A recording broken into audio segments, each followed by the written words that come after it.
Day 47, Oklahoma quarantine. Ain't no coronavirus getting to me. I'm telling you, the CDC recommends those. Paper mask.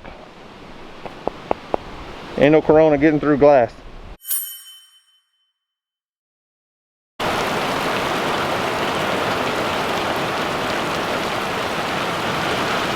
Well, what's up, guys? This is Daniel from Arms Family Homestead, and in a hoodie. 2 hours ago it was 75 degrees. Today's Easter, by the way. Happy Easter. We serve an amazing God, Jesus Christ. Rose from the tomb. He was hung on the cross, and 3 days later he came out of the tomb. How crazy would it have been to be one of those guards sitting at the tomb of Jesus Christ when angels came down from heaven and took that stone, rolled it away? And the Bible, the book of Matthew, chapter 28, tells a story about that exact same thing. And there were guards that were at the tomb of Jesus when an angel came down from heaven. How I would just love to be able to talk to those guards, to see what went through their mind as an angel came down. The book talks about how the angel's clothes were as white as snow, and it was glowing so bright.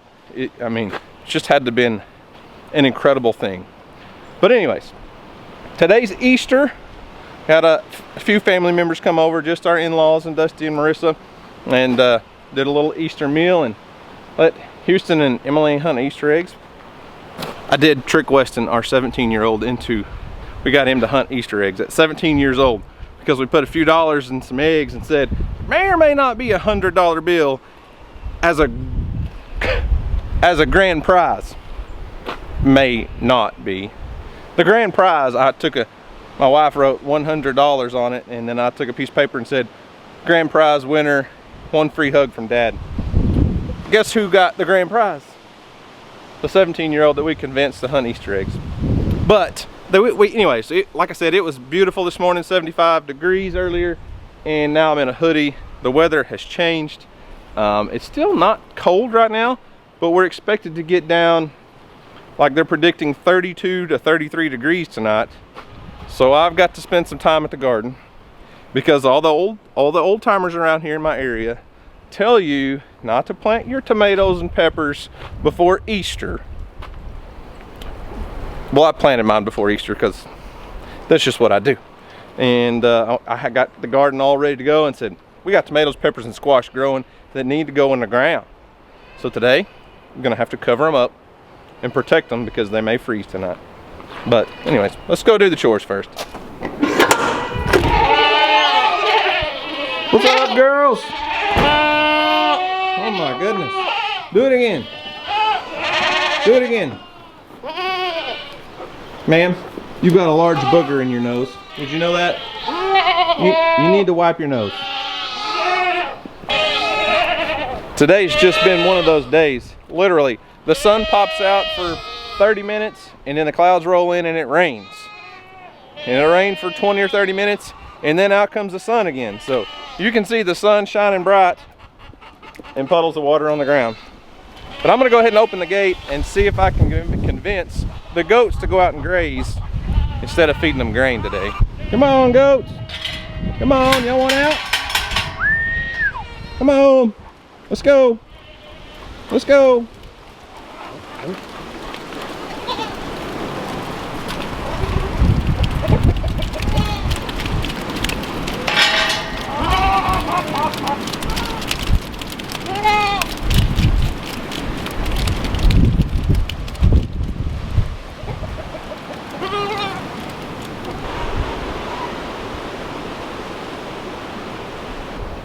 Dolly, Lucy, come on. Tina, you want to eat? Nope. So typically what I've been doing is turning the goats out so they can go off and graze, because we just only have so much area that's fenced in right here close to the barn. Now they can go out and graze the rest of the property, but it's not fenced in that great, and the goats will never cross the creek. But I don't know about the alpacas, so I don't just let them out. So I let the goats out, and then I can grain the alpacas and they don't have to fight for the feed. But since it's greened up, you guys saw the other day, they could really care less about the grain. They're more about that grass life. You donkey poodles haven't been getting much camera time lately, and people have been telling me about it. So lots of people have been asking if we've made an appointment with the vet to have them taken in and get preg checked, because we want to know for sure if the two older females are pregnant. Well, we have not, basically just because of the coronavirus. It's just one of those things. Why schedule that right now if we don't have to? But just from looking at Dolly, excuse me, pardon me, bless me, gosh. Just from looking at Dolly, I'm fairly certain she's pregnant. Her belly is getting much larger. Now, I don't know about Tina, the darker colored one in the front there. I can't tell for sure, but Dolly's belly definitely getting bigger.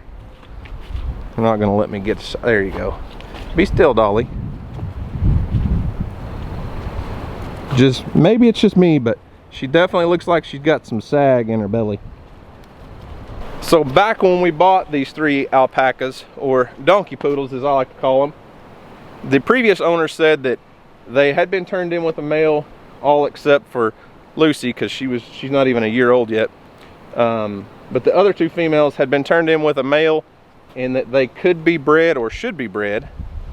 You guys may remember some occasions where we put Rufus in with them, and he kind of did his deed. If Rufus bred them here on our farm, they would be much later babies. But if they were bred and he was just having fun, if they were already previously bred, she should have a baby hopefully in May. So I don't know, it's hard to tell right now, but we still do plan on taking them to the vet and getting them checked out, and we got to get them sheared. I want to get their teeth checked out, get their shots up to date, and all that stuff.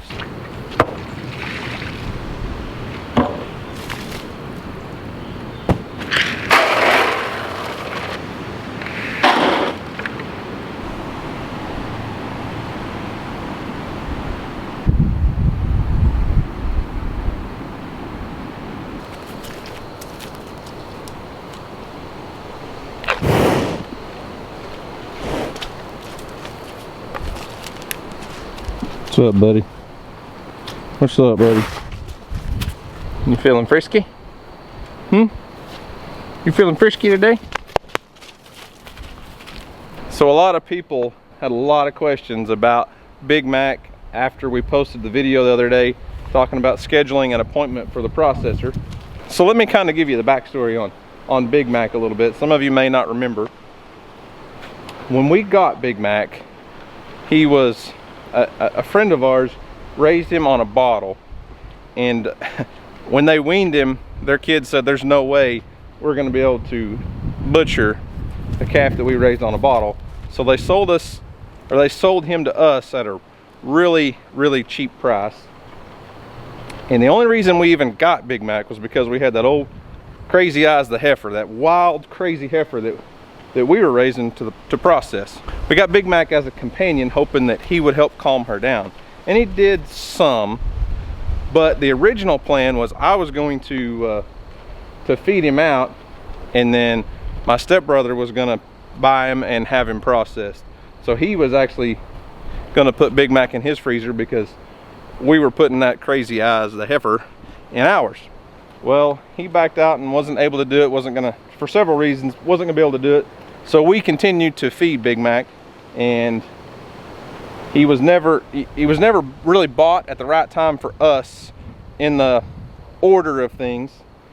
And we really, it's not like we're out of meat from that heifer that we had processed not that long ago. But Big Mac has been here for, let's see, over a year now. And yes, he could go longer.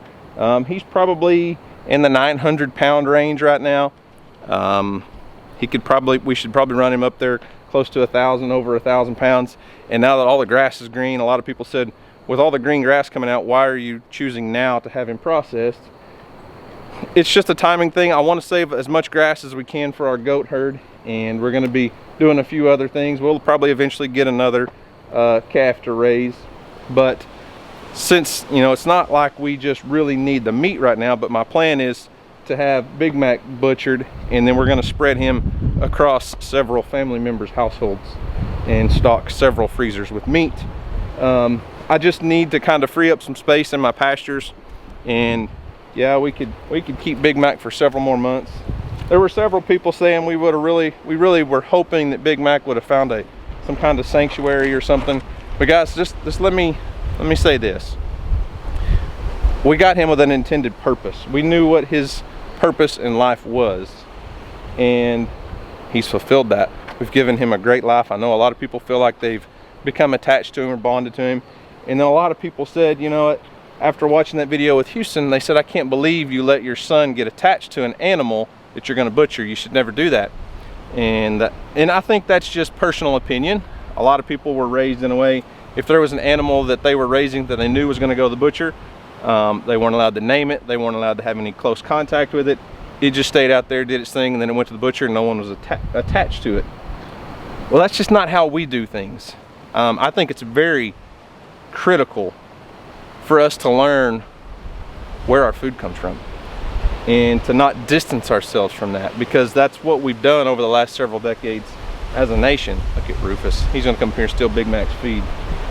We've distanced ourselves from where our food comes from, so there's no attachment there. So we have all these factory farms. Gosh, thanks for throwing that in my face. The wind's getting up, guys, I'm sorry. But we have all these factory farms where livestock are raised in very poor conditions, and they're not treated well at all. They don't have any kind of decent life. Just look up some videos on YouTube about CAFOs, which are confined animal farming operations. They're more of a factory than a farm. They're not really a farm, in my opinion. A cattle feedlot, for instance, where you have, you know, 1,000 cows in a feedlot and they're standing in mud up to their knees. Also, we can have hamburgers and steaks and all that stuff. That animal's not living a good life, period. It may be fed well, but that's not a good life. I mean, Big Mac has a little bit of room. He's not just in a huge pasture, but he's got room to roam. He's got plenty of feed. He's got companions. We treat him right, and that's just how I choose to raise animals, and I want my kids to know where their food comes from. So if you're of the camp that says you should never name an animal that's intended for food, more power to you. I'm fine with that, and that's your way of doing things. But around here, we value our animals. We want to give them a great life. We want to enjoy them while they're here with us, and then when they are sent off to make that ultimate sacrifice so that they can feed our family, there is an attachment there. We know that. It kind of hurts a little bit. It kind of stings a little bit. I'd be lying if I said it didn't bother me a little bit to send an animal off to slaughter, because it does. And I'm okay with that, because then in turn, I myself and my kids and my wife and my family and everyone knows when we take that meat out of the freezer and we cook it, that's not just a piece of meat. That's something that had a life and that we cared for, and it's not going to go to waste. We're not going to throw that food away. We're much less likely to waste food when it has a meaning behind it. On another note, I haven't shown you guys these baby chicks in a couple weeks, and they're just about to outgrow this cage they're in. Not using the heat light right now. The heat lamp's been off for about a week. I'll probably turn it on tonight since it's supposed to get down in the 30s. But these guys are growing. We're gonna have to get them into a different cage. Funny story though, this morning I got up before daylight, and I could hear our big rooster that's over there with the laying hens crowing. Oh, by the way, they decided to come up and eat some grain. Anyways, I could hear the big rooster crowing, and I kept hearing this weird noise, and I think that big rooster crowing helped somebody in here realize they have a voice, because there was a little chicken out here. Every once in a while you would just hear a sound, and it was like he's trying to crow, just doesn't quite have it yet. The other day I told you guys one of the reasons that I like to pull up these tall rows with my row hipper in my tractor is because when it rains, it floods down here in the garden. Well, we've had several inches of rain over the last 24 hours, and you can see where it's washed down right there. Well, take a look at the garden at the moment. So it's a muddy mess, and I hate to track out across it, but you can see how it just holds water. This garden has a lot of clay in it, so it just holds water like this. And we have these tall rows here to keep our crops from flooding. And I also said that we were going to have to cover a few crops because it's going to get down in the 30s tonight. And that's because I went ahead and planted out tomatoes like this guy. Most of them are just barely out of the ground. I buried tomatoes deep when I plant them. But I've also got 5 or 6 pepper plants over here. And these things are small enough. I'm not going to get a big row cover out and cover the whole row. I mean, I really could cover that with a small bucket or a big cup probably. I don't know how well it'll show up on camera, but you can see where the water come out of the end of those rows and came down here, and it just washes out. This garden, like I've said, is at the bottom of the hill, and all that water just comes rushing down the hill, hits the garden, and it'll wash that soil out of here if I'm not careful. I really kind of have to watch what I'm doing, and having those raised rows stops a lot of that water from just flooding across here and washing everything out into the pasture. Okay, I have a confession. This is probably going to look like a jumbled up mess, probably something like you'd see on a YouTube channel like Keeping It Dutch. I'm scrounging all the buckets and containers and anything I can find to put over a plant. I need to come up with 25 somethings to lay over the top of tomatoes, peppers, and squash. For just one night, I think is all we're going to need, and then probably going to be out of the cold weather. Hopefully, fingers crossed.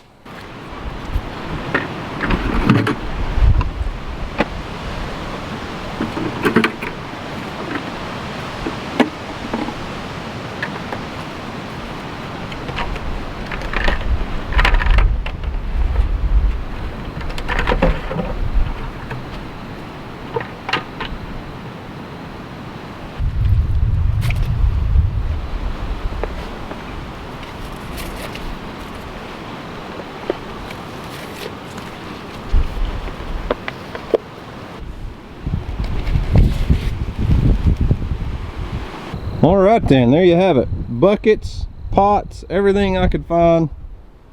All I needed was just to cover those few plants for one night. Now I know exactly what most of you are going to say.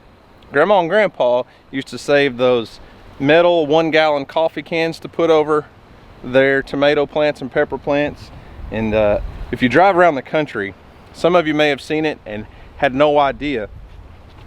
But what you would see those old timers do when they weren't using those coffee cans or milk jugs, they'd take a milk jug and do the same thing with, cut the bottom off, set it over, it's like a little mini greenhouse. But when you drive past a lot of old folks' homes in the country, you'll see a fence line like this, and there'll be a string, and they'll run a string through all those cans. So there'll be like 50 cans hanging on a fence. Some of you may not know what that was for, but I guarantee you there's going to be some people in the comments saying, hey, my grandma and grandpa used to use 1-gallon vegetable and coffee cans and milk jugs. Well, we didn't save all that stuff, so we improvised and got things done, maybe a little bit slightly the Keeping It Dutch way. And I've got one more thing that I want to show you guys. I apologize if the wind noise is bad today. I'm sorry. The wind is whipping as that cold front arrives, but I've got one other thing that I need to tuck in and hide from the cold tonight, and it's actually something I'm probably going to do a full review on, an assembly and review video, because it's pretty neat. Okay, so check this out. This is from a company called Greenstock. It's a self-watering planter for a patio, and so far I absolutely love this thing. The little crops are doing amazing in there, and they reached out to us a while back and wanted to know if we would do a review on it, and I wanted to test it out. I mean, you can see we've got cilantro and things in there that have been in there for a while. So I've been testing this thing out for about a month or so, and we'll probably have a video if you guys are interested in a full review. I've got another one that I'm going to assemble. I'll show you how it goes together, how the self-watering system works, and all that stuff. I posted a few preview clips on my Instagram story a while back, and a ton of people were wanting to know where we got it. I didn't share all that information on the post because I just wasn't convinced yet, so be looking for that video soon.